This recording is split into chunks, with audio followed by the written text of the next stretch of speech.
వివిధ మార్గాల్లో ప్రజా చైతన్యం కలిగించాలని, పార్టీకి పూర్వయోగం తేవాలని, కార్యకర్తల్లో ఉత్తేజం పెంచే భాగంగా నారా లోకేష్ బాబు గతంలో పాదయాత్ర చేయడం, అదేవిధంగా యువగలం పేరుతో నేడు శంకారావం పేరుతో ప్రతి నియోజకవర్గంలో పర్యటిస్తుండడం జరుగుతూ ఉంది. ఇందులో భాగంగా ఈరోజు రాత్రికి అనంతపురం చేరుకొని రేపు ఉదయం అనంతపురం నియోజకవర్గం పరిధిలో పీవీకేకే కళాశాలలో ప్రాంగణంలో చేసిన ఏర్పాట్లలో భాగంగా అక్కడ నైట్కి బస చేసి ఉదయం 9:30 గంటలకి ఈ కార్యక్రమం శంకారావం అనేటువంటిది పూరించిపోతూ ఉన్నారు. ఈ యొక్క కార్యక్రమానికి నియోజకవర్గంలో అనంతపురం అసెంబ్లీ నియోజకవర్గం జిల్లా ముఖ్య కేంద్రంలో వివిధ వర్గాలకు అదేవిధంగా పార్టీ కార్యకర్తలు కూడా పెద్ద ఎత్తున పార్టిసిపేట్ చేయమని చెప్పి అప్పీల్ చేస్తూ బూత్ లెవెల్లో యూనిట్ అదేవిధంగా ఇతరత్ర నాయకులు భవిష్యత్తుకు గ్యారంటీ అనేటువంటి కార్యక్రమాన్ని నిర్వహించడం, అందులో రాష్ట్రంలో అనంతపురం 6వ స్థానంలో ఉండడం మేము ఆనందంగా ఉంది. అందులో ఎవరైతే ఈ యొక్క కార్యక్రమంలో బాగా కష్టపడ్డారో పార్టీ కూడా వాళ్ళని గుర్తించి వాళ్ళని గౌరవించేటువంటి సాంప్రదాయాన్ని పార్టీ కొత్తగా ఈ నిర్ణయాన్ని తీసుకోవడం అనేటువంటిది కూడా కార్యకర్తల యొక్క కష్టానికి గుర్తింపు జరిగినట్లు కూడా భావించేటువంటి ఆ యొక్క సభగా నేను కూడా భావిస్తూ ఉన్నా. అదేవిధంగా ఇతరత్ర రాజకీయ విషయాలపైన కార్యకర్తల్లో ఉన్నటువంటి ఏవైనా లొసుకులు ఉన్నా ఇంకా మరింతగా ఉత్సాహం పెంచడానికి కూడా దోహదపడే రీతిలో నారా లోకేష్ బాబు గారి యొక్క ఉపన్యాసం సందేశం ఉంటుందని చెప్పి విశ్వసిస్తున్నాం. తర్వాత ఈ యొక్క నియోజకవర్గం జిల్లా ముఖ్య కేంద్రం, ఏ కార్యక్రమాలు చేయాలన్నా కూడా ఇక్కడ జయప్రదం చేస్తే జిల్లా వ్యాప్తంగా ఆ ప్రచారం కానీ లేదా ఇంపాక్ట్ కానీ జిల్లా వ్యాప్తంగా జరిగేటువంటిది. అలుపేగని యోధుల్లాగా ఈ యొక్క 5 సంవత్సరాల్లో తెలుగుదేశం పార్టీ కార్యకర్తల నియోజకవర్గంలో అనేక కష్టాలు నష్టాలకు ఓర్చుకొని చెమటోడ్చి పనిచేసినటువంటి ఈ కార్యకర్తలు అందరినీ కూడా రేపు తప్పకుండా పార్టిసిపేట్ చేయమని చెప్పి నేను అప్పీల్ చేస్తున్నా. ఎందుకంటే ఈ ఎన్నికల ముందు బహుశా ఇది ఆఖరి సభగా ఉంటుంది. ఎందుకంటే తర్వాత 10వ తారీఖు ఎన్నికల షెడ్యూల్ వస్తే ఇంక ఎన్నికల సమరంలో ఎవరంతకు వాళ్ళు ఈ కార్యక్రమంలో నిమగ్నం కావాల్సిన పరిస్థితి వస్తుంది. కాబట్టి ఈ యొక్క కార్యక్రమం జయప్రదం చేయాలా. జయప్రదం చేయడానికి కూడా అందరూ కూడా కులాలు మతాలకు అతీతంగా పార్టిసిపేట్ చేసి ఈ యొక్క శంకారం సభ జయప్రదం చేద్దాం అని మీ ద్వారా నేను వాళ్ళకి ప్రత్యేకంగా అప్పీల్ చేస్తూ, జగన్మోహన్ రెడ్డి గారి ప్రభుత్వంలో కూడా అనేక రకాలుగా మరి ప్రతిపక్షాలని ఉక్కుబోధం తలిచివేయాలని, అదేవిధంగా ఎక్కడైనా కార్యక్రమం నుంచి అంటే స్వేచ్ఛ వాయువుని పీల్చినటువంటి పరిస్థితి కల్పించడం, అదేవిధంగా చట్టాన్ని చేతులకు తీసుకొని మరి ప్రతిపక్ష పార్టీ నేతల యొక్క ఆందోళన కానీ లేదా నిరసన కానీ లేదా ఏదైనా ప్రభుత్వ వ్యతిరేకంగా మాట్లాడడానికి కూడా మరి మీకు హక్కు లేదు అనేటువంటి భావనతో వ్యవహరించడం, ఇవన్నీ కూడా ప్రజలు కూడా గమనించినటువంటి సందర్భాలు ఉన్నాయి. అన్నిటినీ ప్రజలు కూడా గమనిస్తూ రేపు అనంతపురం శంకారం సదస్సు తర్వాత భవిష్యత్తులో మరి మరింతగా కార్యకర్తలు తెలుగుదేశం పార్టీ బలానికి దోహదపడే రీతిలో కార్యకర్తలుగా నాయకులుగా ఉంటారని చెప్పి నేను విశ్వసిస్తూ సెలవు తీసుకుంటున్నాను.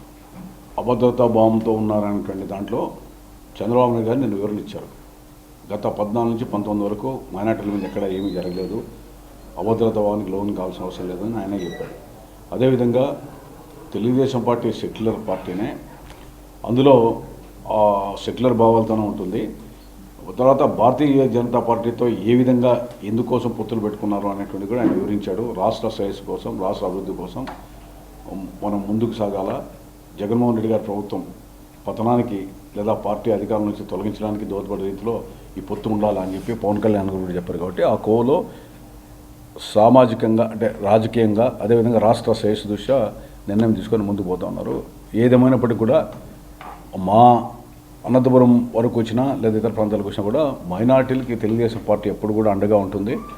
వాళ్ళ సమస్యల పరిష్కారం కోసం కూడా తెలుగుదేశం పార్టీ ఏ రామారావు గారి యొక్క విధానాలు సిద్ధాంతాలకు అనుగుణంగా పార్టీ ఆ రోజు స్థాపించబడిందో వాటికి ఎక్కడే కానీ విఘాతం లేని రీతిలోనే చంద్రబాబు గారి నేతృత్వం కూడా ప్రభుత్వం నడుస్తూ ఉంది. అదే కోలో అదే విధానాల్లో మేమంతా కూడా పయనిస్తామని చెప్పి తెలియజేస్తున్నాం. ఇంకా జనసేనకి పోతుంది అనేటువంటి భావన, దానికి సమాధానం పొత్తులో భాగంగా ఎవరెవరికి ఇవ్వాలని చంద్రబాబు నాయుడు గారు, పవన్ కళ్యాణ్ గారు నిర్ణయం తీసుకుంటారు. మా అధినేత ఇంకా నిర్ణయం తీసుకోలేదని నేను అనుకుంటున్నా. ఎందుకంటే నాతో మాట్లాడినప్పుడు కూడా మాట్లాడదాం చేద్దామని అన్నాడు. ఆయన ఢిల్లీ నుంచి వచ్చాడు. తర్వాత నేను ఆయనతో రేపు లోకేష్ బాబు గారి సమావేశం తర్వాత చంద్రబాబు నాయుడు గారి నుంచి పిలుపు వస్తే నేను పోయి ఉన్న వాస్తవ విషయాన్ని ఆయనకి వివరించి రావడం జరుగుతుంది. తర్వాత నిర్ణయం ఏంటి అనేటువంటిది అధినేత తీసుకుంటాడు. ఇంకేమన్నాయా?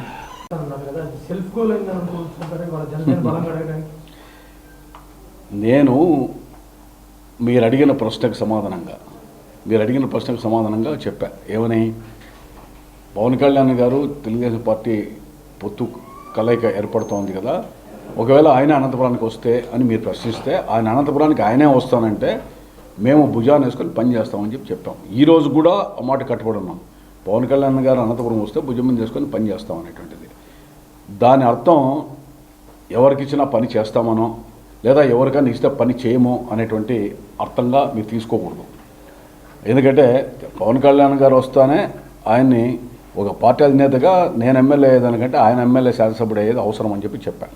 ఇక్కడ అనంతపురం ఇంకా నుంచి ఆయన పోటీ చేస్తానంటేనే దానికి చాలామంది కూడా చాలా రకాలు మాట్లాడుతూ ఉన్నారు. ఏదో పవన్ కళ్యాణ్ గారిని ఆహ్వానిస్తే లేదా ఆయన చేయనంటే ఈయనకేంటి దారాదత్తమా ఇదంతా అని. వాళ్ళకు కూడా 2-3 రోజుల తర్వాత అందరి అకౌంట్లో సెటిల్ చేస్తాం, సమస్య లేదు. కొంత సమయం పాటించి ఇన్నాళ్ళు ఎవరెవరు ఏమేమి మాట్లాడో అన్నీ కూడా మాట్లాడతాం. ఒకటి, ఈ నియోజకవర్గంలో ఇన్ఛార్జ్గా 5 ఏళ్ళు పనిచేశాను, 6 ఎన్నికలు చేశాను. ఇండిపెండెంట్గా వేస్తే 25,000 ఓట్లు వచ్చాయి నాకే. కాబట్టి పార్టీ ఇచ్చిన బాధ్యతాపరంగా నేను బాధ్యతాయుతమైన వ్యక్తిగానే మాట్లాడాను. బాధ్యత అనేది నాకు లేనప్పుడు మరి బాధ్యతారహితంగా మాట్లాడే వ్యక్తులకి బాధ్యతారహితంగానే సమాధానాలు ఇచ్చే రోజు కూడా తొందరలోనే ఉంది.